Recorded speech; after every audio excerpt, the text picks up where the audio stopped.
n'étais qu'un fardeau, maman. Même morte, tu ne me manqueras pas. Elle a craché sur la tombe de sa mère sans savoir qu'elle reviendrait se venger. Dans le petit village de Kalanda, une femme pauvre nommée Aminata vivait seule avec sa fille Mariama. Son mari les avait abandonnés très tôt et depuis elle portait tout le poids du monde sur ses épaules.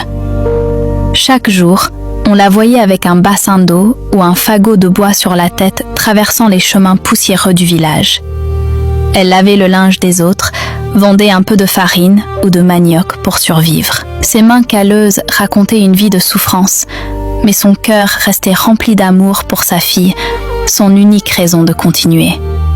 À Kalanda, Mariama grandissait dans un monde où la pauvreté était une ombre pesante. Chaque matin, elle se réveillait avec un nœud dans le ventre, consciente que sa journée à l'école serait un combat. Son uniforme, rapié avec des fils de toutes les couleurs, semblait crier sa misère aux yeux de tous. Ses chaussures usées jusqu'à la semelle laissaient entrer la poussière à chaque pas. Ses cahiers hérités d'autres élèves étaient hachés et déchirés. Pendant la récréation, les autres enfants sortaient leur repas du riz parfumé au poulet, des beignets dorés ou des fruits juteux. Mariama, elle, n'avait souvent qu'un bol de riz blanc mélangé à un filet d'huile rouge. Elle s'asseyait à l'écart sous un manguier pour cacher sa honte. Les rires des autres élèves résonnaient comme des moqueries dans ses oreilles. Regardez Mariama, toujours avec son riz sec, lançait certains pointant ses vêtements usés. Ces mots la blessaient profondément, comme des couteaux invisibles. Elle rentrait chez elle, le cœur lourd, la colère bouillonnant dans sa poitrine. Elle ne voyait pas l'amour dans les sacrifices de sa mère, Aminata,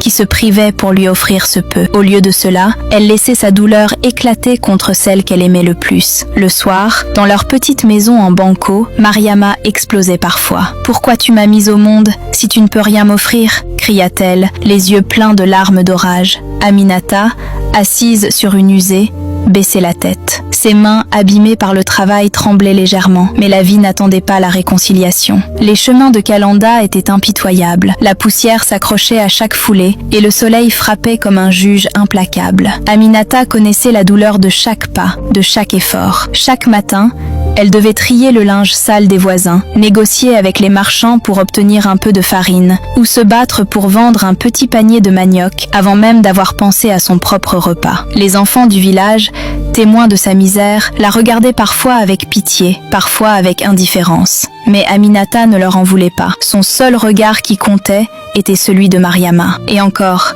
parfois, ce regard était couvert de rancune. Mariama, de son côté, vivait dans un monde où chaque sourire des autres enfants semblait la narguer. Elle se rappelait encore la fois où un groupe d'élèves avait tiré sur sa tresse, laissant son cuir chevelu douloureux et en sang. Les autres enfants éclataient de rire, ignorant sa douleur. À chaque fois, elle sentait le poids de la solitude s'enfoncer un peu plus dans son cœur. Même les instants de jeu, censés être des refuges, devenaient des épreuves. Elle rêvait de chaussures neuves, de vêtements propres, de cahiers intacts, mais tout cela restait un rêve lointain, inaccessible. La maison de Aminata, bien que humble, était un refuge fragile. Les murs en banco la protégeaient du vent et de la pluie, mais pas de la misère. Chaque soir, la mère préparait un petit repas, souvent frugal, parfois quasi invisible. Elle partageait avec Mariama le peu qu'elle possédait, sacrifiant toujours sa part. Mais Mariama ne voyait pas ses sacrifices. Tout ce qu'elle voyait,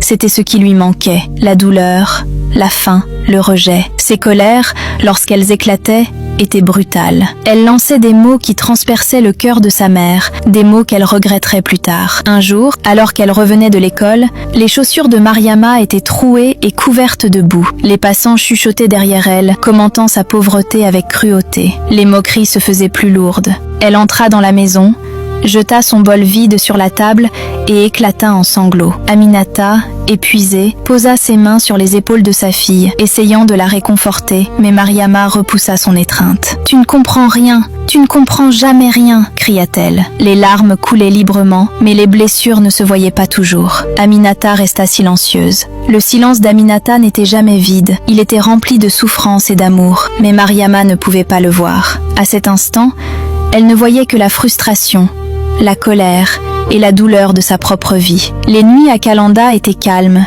mais lourdes. Le vent soufflait à travers les arbres, et les cris lointains des animaux nocturnes remplissaient l'air. Mariama restait éveillée, son esprit bouillonnant de colère et de ressentiment. Elle pensait aux autres enfants, à leurs rires, à leurs moqueries, et son cœur se durcissait. Elle ne savait pas encore que la colère peut attirer des forces invisibles, qu'un seul geste de haine peut déclencher des conséquences qu'aucune raison ne peut contenir. Et puis vint le jour fatidique. Aminata tomba malade, affaiblie par les années de travail acharné, de sacrifices constants et de douleurs silencieuses. Mariama, au lieu de se rapprocher, la regarda avec une froideur surprenante. Quand Aminata rendit son dernier souffle, Mariama n'eut aucune larme. Elle se sentait libérée, mais aussi vide. Quand la cérémonie funéraire eut lieu, Mariama se tenait là, droite, défiant les regards, défiant le village. Et dans un geste qu'elle ne pourra jamais effacer, elle cracha sur la tombe de sa mère. « Tu n'étais qu'un fardeau dans ma vie. Même morte, tu ne me manqueras pas. » Le vent frappa soudain, violent. Les feuilles du manguier frémirent. Une tension étrange se fit sentir. Le cimetière semblait retenir son souffle. Une vieille femme du village murmura « On ne crache jamais sur une mère, même sous la colère. » Mariama, fière et arrogante, rentra chez elle. La nuit tomba, lourde et silencieuse, mais le silence n'était plus le même. Dans le noir, quelque chose changeait. Quelque chose de mystérieux venait de se mettre en mouvement. Et c'est là que les 3 coups retentirent à la porte. Lent, profond, inexorable. Si tu veux découvrir ce qui frappe à sa porte cette nuit-là, tape partie 2 et prépare-toi, car le véritable cauchemar commence maintenant. Qui suivit l'enterrement fut plus lourde que toutes les autres. Le village de Kalanda semblait étrangement silencieux. Même les chiens n'aboyaient pas. Même le vent semblait retenir son souffle. Dans la petite maison en banco, Mariama était seule pour la première fois. Elle s'était allongée sur la natte tressée au sol, le regard fixé vers le plafond fissuré. La maison paraissait plus grande, plus vide, plus froide. Chaque coin d'ombre semblait respirer. Elle tourna la tête vers l'endroit où sa mère dormait autrefois. Un vide, un silence. Mais dans ce silence, quelque chose vibrait. Puis, toc. Mariama se redressa légèrement. Elle crut avoir imaginé. Quelques secondes passèrent. Toc, toc, toc. 3 coups, lents, lourds, distincts. Son cœur se mit à battre violemment. Quelqu'un frappait à la porte. Mais à cette heure-ci, personne ne venait. À Kalanda, la nuit appartenait aux esprits et aux souvenirs. Elle resta immobile. Sa respiration devint courte. La flamme de la bougie trembla soudainement, comme si un souffle invisible venait de traverser la pièce. Le bois de la porte vibra légèrement. Mariama sentit une fraîcheur glisser le long de sa nuque. « Ce n'est rien », murmura-t-elle. Elle tenta de se convaincre, mais au fond d'elle, quelque chose savait, quelque chose comprenait. Elle se leva lentement, ses pieds nus frôlant le sol froid. Chaque pas semblait résonner trop fort dans la petite pièce. Elle s'approcha de la porte. Sa main tremblait. Elle posa ses doigts sur le bois. Silence. Plus aucun bruit. Elle ouvrit brusquement. Dehors, le village dormait. La lune éclairait les chemins poussiéreux. Personne. Absolument personne. Un frisson traversa son corps. Elle referma la porte rapidement et s'adossa contre elle. Son regard balaya la pièce. Puis, elle la vit, debout, près du mur, Aminata. Pas comme à l'enterrement, pas comme sur son lit de malade, mais debout, silencieuse, le visage calme, les yeux remplis d'une tristesse infinie. Mariama recula brusquement, heurtant la table en bois derrière elle. « Non », souffla-t-elle. La silhouette ne bougeait pas, elle ne parlait pas, elle regardait, un regard lourd, un regard qui transperçait l'orgueil. « Tu es morte ?» murmura Mariama. La forme sembla s'avancer d'un pas, pas de bruit, pas d'ombre, juste une présence. L'air devint plus froid. Mariama sentit ses jambes faiblir, puis la voix, douce, lointaine, comme portée par le vent. « Ma fille !» Le cœur de Mariama explosa dans sa poitrine. Ce n'était pas un cri, ce n'était pas une menace, c'était la même voix, celle qui l'appelait le matin, celle qui lui disait de manger, celle qui lui disait d'étudier pour avoir un avenir. « Tu n'étais qu'un fardeau !» Les mots qu'elle avait crachés sur la tombe résonnèrent soudain dans sa tête, plus forts que les coups à la porte, plus douloureux que la peur. La silhouette ne semblait ni en colère, ni vengeresse, seulement triste, terriblement triste. Mariama sentit ses yeux brûler. « Pourquoi tu me regardes comme ça ?» cria-t-elle, mais sa voix tremblait. Elle n'était plus en colère, elle était petite, fragile, Comme une enfant prise en faute, la silhouette leva légèrement la main, pas pour frapper, pas pour accuser, juste un geste lent, presque une caresse dans l'air, et tout disparut. La pièce redevint normale, la bougie s'immobilisa, l'air redevint chaud. Mariama tomba à genoux, elle porta ses mains à sa tête. Ce n'était qu'un rêve, mais non, elle était réveillée. Le bol vide sur la table, la natte au sol, la porte fermée, tout était réel. Le lendemain, le village semblait différent. Les regards des voisins étaient plus lourds, plus insistants.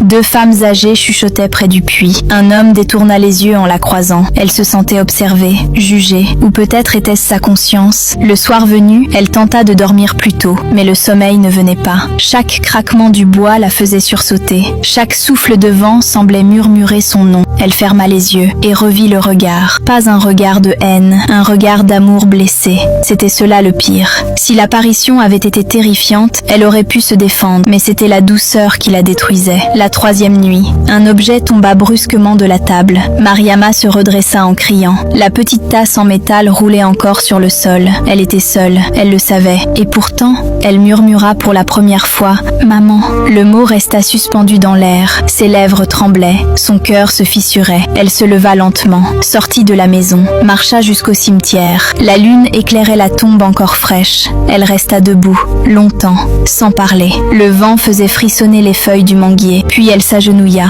Ses mains touchèrent la terre, froide, silencieuse. Ses yeux se remplirent, mais elle refusa encore de pleurer. Son orgueil luttait, sa conscience criait. Son cœur commençait à comprendre, mais pas encore à accepter. Elle fixa la tombe, et pour la première fois, elle ne cracha pas.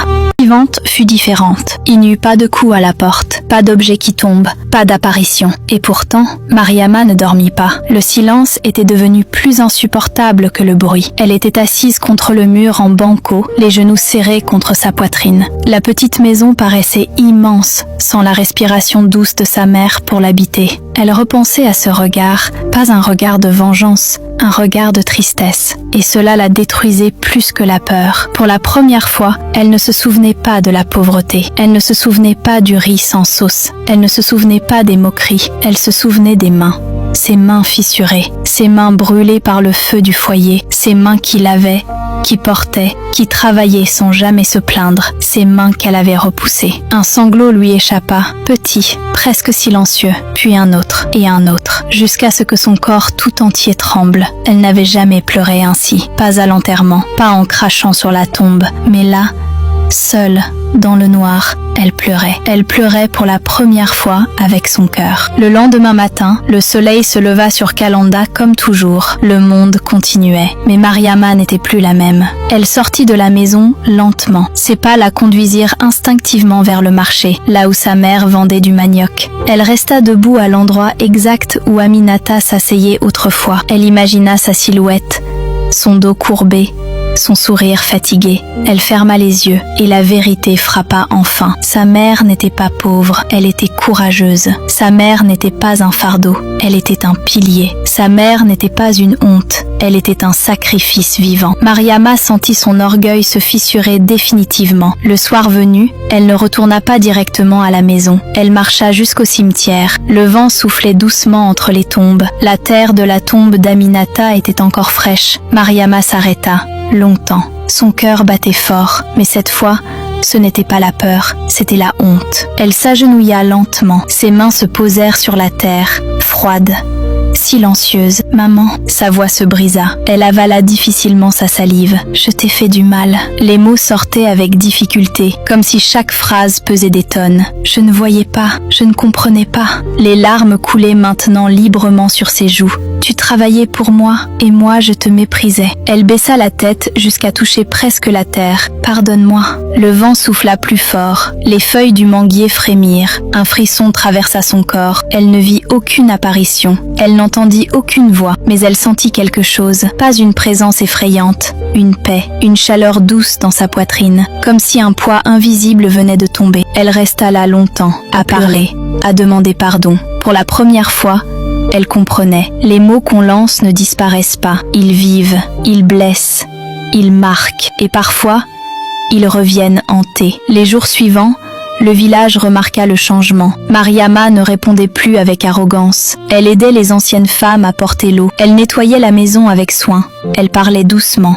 Chaque matin, elle passait devant la tombe de sa mère avant d'aller à l'école, non par peur, mais par respect. La pauvreté n'avait pas disparu, les cahiers étaient toujours vieux, le riz était toujours simple, mais son regard avait changé. Elle ne voyait plus la honte, elle voyait l'amour caché derrière chaque sacrifice. Un soir, alors que le soleil disparaissait derrière les arbres, Mariama s'assit devant la maison. Elle observa le ciel, elle murmura doucement « Merci maman » et cette fois, son cœur était léger. Elle avait compris trop tard pour dire les mots quand sa mère était vivante, mais pas trop tard pour devenir meilleure. Ne laisse jamais l'orgueil te rendre aveugle à l'amour. Les parents ne sont pas parfaits, ils ne sont pas riches, ils ne sont pas toujours capables de donner le confort, mais ils donnent ce qu'ils ont de plus précieux, leur force, leur temps, leur santé, leur vie. Un jour, ils ne seront plus là, et les mots que tu as prononcés resteront gravés dans ta mémoire. Respecte pendant qu'il est encore temps, aime pendant qu'il est encore temps, demande pardon pendant qu'il est encore temps, car certaines tombes ne répondent plus, mais les regrets, eux, parlent pour toujours. Si cette histoire t'a marqué, laisse un j'aime,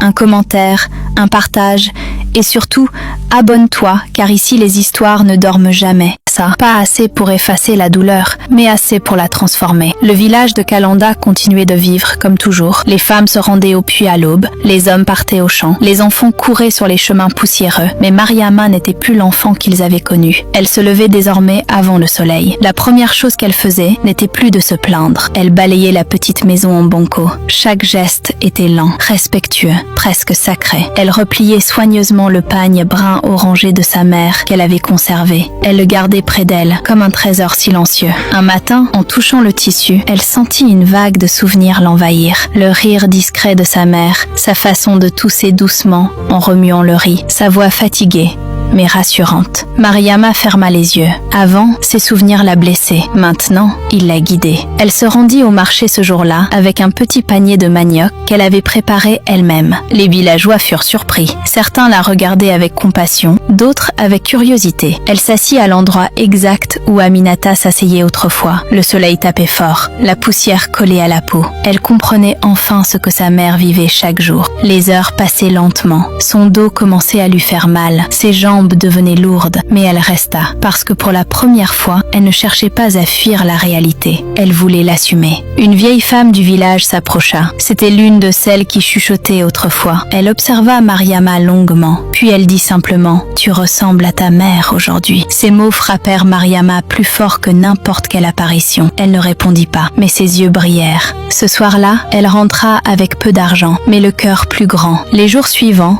elle continua. Elle étudiait avec ses vieux cahiers. Elle travaillait après l'école. Elle aidait les personnes âgées à porter l'eau. Elle ne cherchait plus à impressionner. Elle cherchait à honorer. Un après-midi, une petite fille de l'école pleurait sous le manguier. Les autres enfants se moquaient d'elle parce qu'elle n'avait qu'un repas simple. Mariama observa la scène. Elle vit son ancien reflet dans les rires cruels. Elle s'approcha doucement, s'assit à côté de la petite fille et partagea son propre repas, sans parler, juste un geste que sa mère aurait fait. À cet instant, quelque chose d'invisible changea. La douleur qu'elle portait ne disparaissait pas, mais elle devenait utile. Elle devenait une force. Un soir, alors que le ciel était teinté d'or et de rose, Mariama se rendit encore une fois au cimetière. Elle s'assit devant la tombe. Il n'y avait plus de peur, plus de frissons, seulement une paix profonde. « Maman » murmura-t-elle doucement. Le vent souffla légèrement. « Je comprends maintenant. » Ses mains se posèrent sur la terre. « Tu n'étais pas pauvre, tu étais courageuse. » Une larme coula, mais ce n'était plus une larme de honte, c'était une larme de gratitude.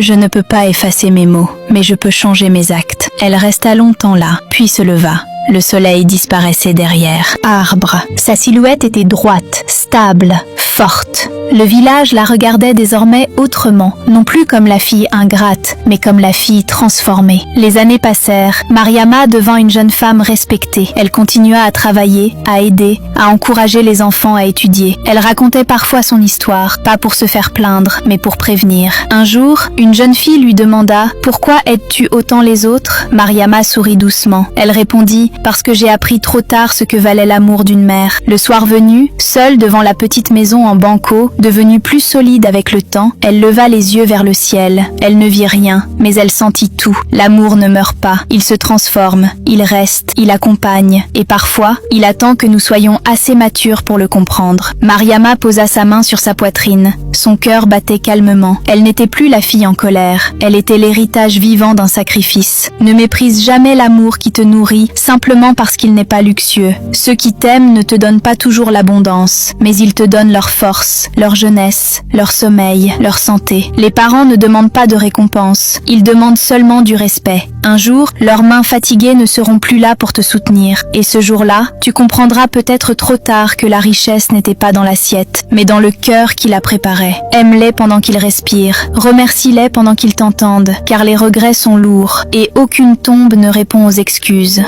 Le petit village de Kalanda n'était plus le même, mais celle qui avait le plus changé, c'était Mariama. La jeune fille fragile, rongée autrefois par la colère et le regret, était devenue une femme forte, une femme respectée, une femme admirée. Le temps avait embelli son visage comme il avait embelli son cœur. Mariama était devenue encore plus belle, mais pas seulement par ses traits. Sa beauté venait désormais de sa douceur, de son regard apaisé, de sa dignité naturelle. Ses tresses étaient plus longues, soigneusement attachées. Sa peau brillait sous le soleil. Son sourire était calme, profond, lumineux. Elle n'était plus la petite fille brisée du cimetière. Elle était devenue une femme accomplie. Un jour, lors d'un événement communautaire qu'elle organisait pour aider les personnes âgées, un homme arriva au village. Il n'était pas comme les autres, grand, élégant, charismatique. Sa démarche respirait la confiance. Son regard était calme et intelligent. Il s'appelait Ibrahima. C'était un homme très riche, plus riche que tous les villageois réunis. Il possédait plusieurs maisons dans la grande ville, des voitures luxueuses,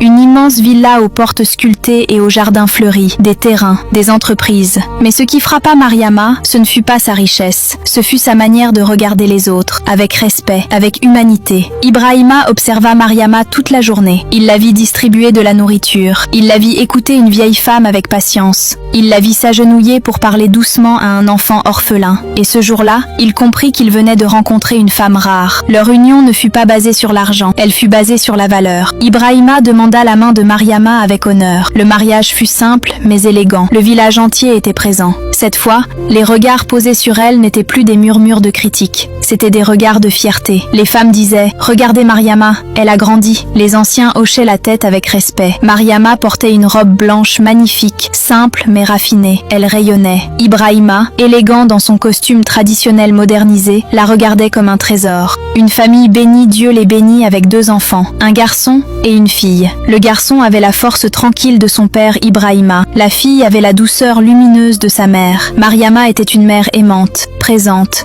patiente, protectrice. Chaque soir, elle racontait à ses enfants l'importance du respect et de la gratitude. Elle ne leur parlait pas de ses erreurs passées, mais elle leur enseignait la valeur du cœur. Malgré la richesse d'Ibrahima, Mariama n'oublia jamais d'où elle venait. Elle n'oublia jamais la solitude, la douleur, le regret. Alors elle fit une demande à Ibrahima. « Je veux construire quelque chose pour ceux qui n'ont personne. » Sans hésiter, Ibrahima accepta. Il fit construire un grand bâtiment moderne aux portes du village. Un centre pour les enfants orphelins. Un refuge, des chambres propres, une salle d'études, une cour pour jouer, une cuisine équipée, des lits confortables. Et sur le fronton du bâtiment était inscrit « Maison Aminata, centre d'espoir pour enfants ». Mariama en devint la responsable. Elle gérait l'association avec sérieux, avec amour, avec engagement. Elle connaissait chaque enfant par son prénom. Elle écoutait leurs peurs. Elle encourageait leurs rêves. Les villageois la regardaient désormais comme un modèle, non pas parce qu'elle était riche, mais parce qu'elle donnait. Les voitures de luxe d'Ibrahima circulaient parfois dans le village. La grande villa impressionnait tout le monde.